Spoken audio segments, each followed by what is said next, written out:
Hello, in this video we are going to show you how to do a Fourier series with the help of Matlab. So in this part I am going to briefly explain to you what a Fourier series is, and my friend is going to show you how you can use Matlab as kind of a tool to check your answers.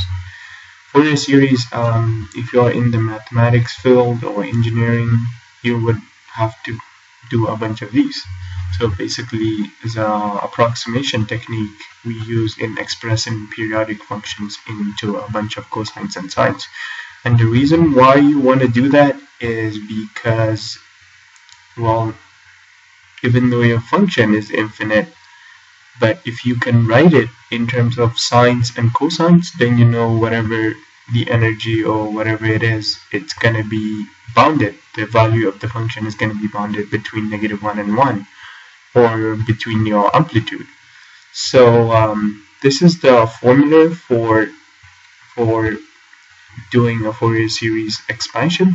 N increases. N is typically a degree of how close, or if n is like 5, you're going to be exactly close to your function is going to end up looking like a sine or a cosine as you increase n, degree of how perfect you are. So omega, as we know from physics, is 2 pi over t, and a sub 0 is a Fourier series coefficient, a sub n and b sub n. A sub n, b sub n, cosine n omega naught t, sine n omega naught t right here. So a sub 0 is just defined as the average value of your input signal, or is normally in electrical engineering, it's the DC component of your signal. A sub n and b sub n are a little bit different. They introduce the cosine and sine part. So you're integrating over an interval. Don't do like t over 2 to negative t over 2. This is kind of a hard way to do it. Fractions are never easy anyway. So I would show you how to find t, how to find t, and how you choose your integration bounds. Of course, it makes it kind of easy or really hard depending on the type of function you're trying to approximate. So let's pick a common example, which is known as the square wave. It looks like this: a bunch of squares, and it comes from negative infinity to positive infinity. The first thing you do in tackling this type of problems is to find the period. If you find the period, then the energy over one period is basically the same as the energy over the entire signal, which is kind of cool. So the way you can find the period is by picking any point on the signal itself. So let's say I pick 0 here, I go up, I go over, I'm at 1, I come down now, and I go over at 2. At 2, the function is going up now because, well, I can't do that because I'm repeating myself here. So I'm going to stop here. I'm going to say 2 here, minus 2 here, minus 1, 2 here, minus 0. So that would be, the period would be 2. Let's say somebody else comes and like picks this point. So 2.5 right here. And I go over, down, and I'm at 0 at 3. I go over to 4, it's still 0. I go up over halfway, because then if I go over, I'm gonna be going down to 5. So I'm gonna stop here at 4.5. So if you stop here at 4.5, and you know that you started here at 2.5, then 4.5 minus 2.5 will give you 2. So that is the period of your signal, and of course 2 pi over the period will give you omega, and then you're set. The way you choose the integration bound, even though we know that the period of the square wave is 2, but you don't really have to go from 0 to 2 choosing your integral bounds, because what? We know the integration is on area under the curve. But here, between 1 and 2, the function has a value of 0, and the area under a 0 curve is basically 0, nothing. So all you have to do is choose from 0 to 1 in this case, where the value has a function of 1. So this will be 0 here, is 1 here, and then f of t will be just a regular DC1. And that will apply to all three of your Fourier series coefficient equations. And that's a brief introduction of what a Fourier series is, and my friend now is going to show you how you can use Matlab as a kind of a tool to check your answers. Thank you.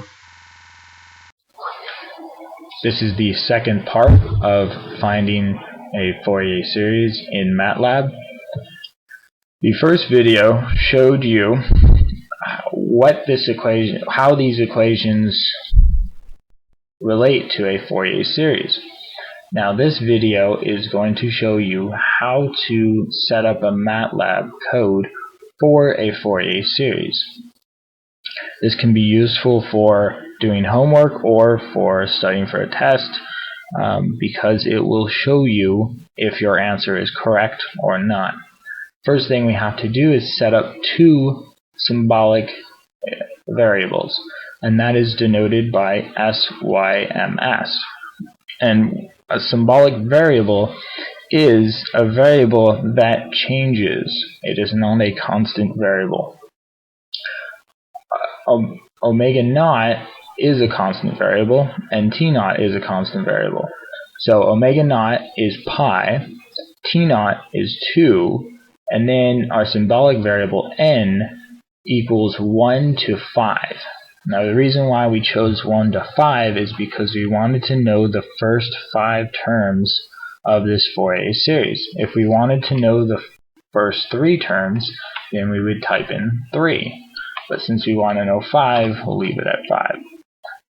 A naught equals 1 over t, but we write t as t naught here, times the integration of the amplitude, which is 1, which is our ft. So our 1 is right here. And this is in respect to t, which is denoted here. And the bounds of integration are from 0 to 1. And 1 is from 0 to 1, which is the same as t. But it would be 2 because your t here is 2, but since we have no value from 1 to 2, we integrate from 0 to 1. A naught is 2 over t, or t naught, times our integration of, and ft is 1, and our times cosine, n omega naught t, which is denoted here, in respect to t, with bounds 0 to 1, which is the same bounds as we had for a naught. And bn is 2 over t naught times the integration of 1 times sine of n omega naught times t naught, which is the same formula here, with respect to t, and our bounds are from 0 to 1. And now we are going to run this, and as you can see, the a naught is half, which we can see by the graph, because this is 1 and this is 0, and halfway is half. Our a naught is 0, and our b naught is 2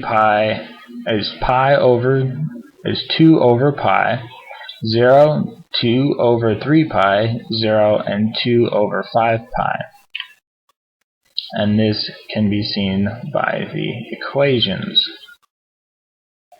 Now what this tells us is that if we were to look at this is our square graph that we had originally.